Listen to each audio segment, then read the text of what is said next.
ओम नमः शिवाय। नमस्कार दोस्तों, स्वागत है आप सभी का आपके अपने यूट्यूब चैनल खुशहाल ज़िंदगी में। दोस्तों, बात करेंगे वैशाख मास की पूर्णिमा तिथि के बारे में। पूर्णिमा तिथि जिसे कि सभी तिथियों में पूर्ण तिथि मानी गई है। पूर्णिमा तिथि जो कि प्रत्येक महीने में एक बार आती है। पूर्णिमा सुख, शांति, वैभव और समृद्धि का प्रतीक है। पूर्णिमा का व्रत रखने से शरीर और मन पर कई प्रकार के सकारात्मक प्रभाव पड़ते हैं। इस व्रत के माध्यम से मन और शरीर को आराम करने का अवसर प्राप्त होता है। पूर्णिमा के दिन कई प्रकार के आध्यात्मिक व धार्मिक अनुष्ठान किए जाते हैं। इस दिन पूजा अर्चना करने से घर में शुभता आती है। इस व्रत के प्रभाव से चंद्रमा मजबूत होता है, यानी कि यदि कुंडली में चंद्र दोष है या चंद्रमा कमजोर है तो ऐसे में पूर्णिमा के नियमों का पालन करना चाहिए व पूर्णिमा व्रत करना चाहिए। इससे चंद्रमा मजबूत होता है। यह व्रत परम कल्याणकारी माना गया है। अब ऐसा नहीं है कि जो व्रत करते हैं वो ही पूर्णिमा का पालन करेंगे। जो व्रत नहीं रखते हैं उन्हें भी पूर्णिमा और अमावस्या, ये दो ऐसी तिथियां हैं जिनका पालन अवश्य प्रत्येक व्यक्ति को करना चाहिए। इससे अपार सुख की प्राप्ति होती है। दोस्तों, आज के वीडियो में बात करेंगे वैशाख पूर्णिमा की तिथि का प्रारंभ कब होगा, समापन कब होगा तथा जो व्रत करते हैं पूर्णिमा का उन्हें व्रत किस दिन करना है व स्नान दान की पूर्णिमा कब है। हिंदू पंचांग के अनुसार 22 मई दिन बुधवार को शाम 6:47 पर वैशाख पूर्णिमा तिथि की शुरुआत होगी। वहीं इसका समापन अगले दिन 23 मई को दिन गुरुवार शाम 7:22 पर होगा। क्योंकि उदया तिथि की मान्यता अधिक होती है, ऐसे में उदया तिथि को देखते हुए वैशाख पूर्णिमा 23 मई को मनाई जाएगी। इस दिन गुरुवार होगा और जो भी पूर्णिमा व्रत करते हैं वह स्नान दान इत्यादि करते हैं, पीपल पूजन वगैरह करते हैं, वह सभी कार्य आपको 23 मई को ही करना है। इसके अलावा यदि आप सत्यनारायण भगवान की पूजा कराना चाहते हैं तो वो भी आप इस पूर्णिमा तिथि पर कर सकते हैं, क्योंकि गुरुवार का दिन है।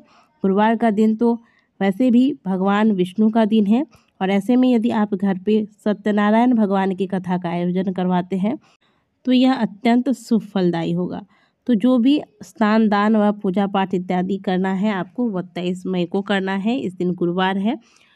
साथ में पीपल पूजन, कई लोग पूर्णिमा पर पीपल पूजन करते हैं। गुरुवार का दिन है तो पीपल पूजन में भी कोई बाधा नहीं है। यदि रविवार होता तो आप पीपल पूजन नहीं कर पाते, लेकिन क्योंकि गुरुवार का दिन है तो आप पीपल पूजन भी कर सकते हैं। पीपल पूजन सूर्योदय से लेकर आप प्रातःकाल 8 बजे तक, ज़्यादा से ज़्यादा 8:30 बजे तक कर ले। यह सबसे उत्तम समय होता है पीपल पूजन का। आज क्योंकि गुरुवार है तो घर में आप साफ़ सफाई वगैरह, जैसे कि मकड़ी के जाले वगैरह हैं वो सब साफ़ नहीं करेंगे। बट कपड़े वगैरह जो आप धोबी के यहाँ देते हैं या खुद से सर्फ डिटर्जेंट वगैरह का इस्तेमाल करके धोते हैं, वो सारे कार्य नहीं करने हैं। बाल धोकर स्नान नहीं करना है, इन बातों का ध्यान रखें।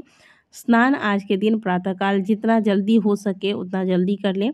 यदि आप पूर्णिमा अमावस्या का स्नान करते हैं तो ब्रह्म मुहूर्त में करें, और यदि आप ब्रह्म मुहूर्त में स्नान नहीं भी कर सकते हैं तो भी यदि आप पूर्णिमा तिथि के नियमों का पालन करना चाहते हैं तो कम से कम आप 6 बजे तक स्नान अवश्य कर लें।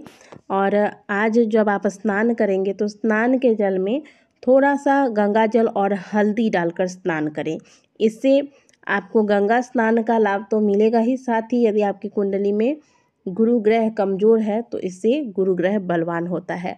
आज घर में आप गंगा जल में हल्दी डालकर पूरे घर में इस जल का छिड़काव करें।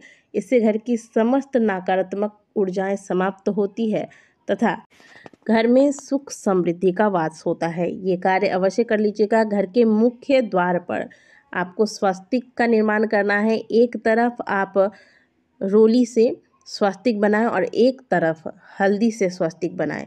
और ये सारे कार्य मैं अक्सर आपको हर पूर्णिमा अमावस्या में बताती हूँ और अलग से कुछ नहीं होता है। यही सारी चीज़ें हैं, छोटी छोटी सी चीज़ें हैं जो आप करते रहिए प्रत्येक अमावस्या पूर्णिमा में, और आप देखेंगे कि सच में जीवन में सकारात्मक परिवर्तन आए हैं। तो ये कार्य कीजिएगा। इसके अलावा आज के दिन दान, कुछ ना कुछ दान अवश्य निकालिएगा घर से। गाय का कच्चा दूध यदि आपको मिल जाए तो आज 1 चम्मच ही सही गाय का कच्चा दूध लें, इसमें 1 चुटकी हल्दी मिलाकर अब इससे आज के दिन तुलसी जी को सींचें।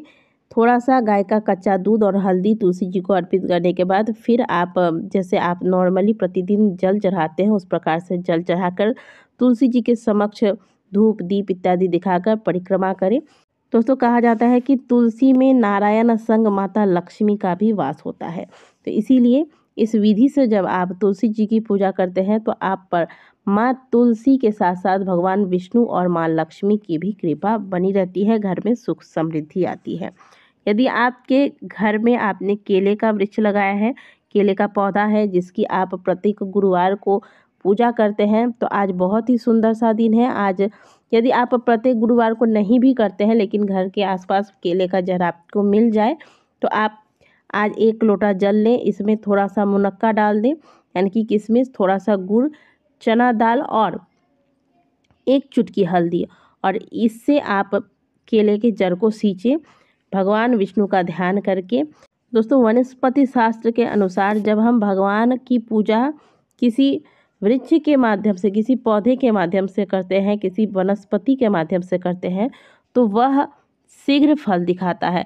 जब हम मूर्ति में पूजा करते हैं, फोटो में पूजा करते हैं, उसका प्रभाव दिखने में थोड़ा समय लगता है, लेकिन हम जब वनस्पति की पूजा करते हैं तो इसका प्रभाव शीघ्र प्राप्त होता है।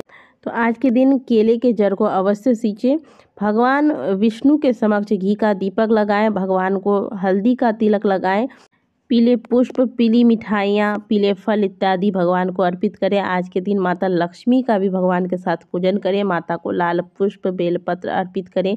यदि हो सके आज के दिन गाय के दूध में चावल डालकर खीर बनाएं और इस खीर में केसर डालकर भगवान विष्णु और माता लक्ष्मी को अर्पित करें। इसके बाद इस खीर को पूरा परिवार प्रसाद स्वरूप ग्रहण करें। आज के दिन गौ माता को जो आप रोटी खिलाएंगे इसमें थोड़ा सा गुड़ डालकर फिर यह रोटी आप गौ माता को खिलाएं। गौ माता के शरीर में 33 कोटि देवी देवताओं का वास है, माता लक्ष्मी का वास है, तो माता लक्ष्मी की कृपा प्राप्त करने के लिए बहुत आवश्यक है कि आप गौ सेवा करें।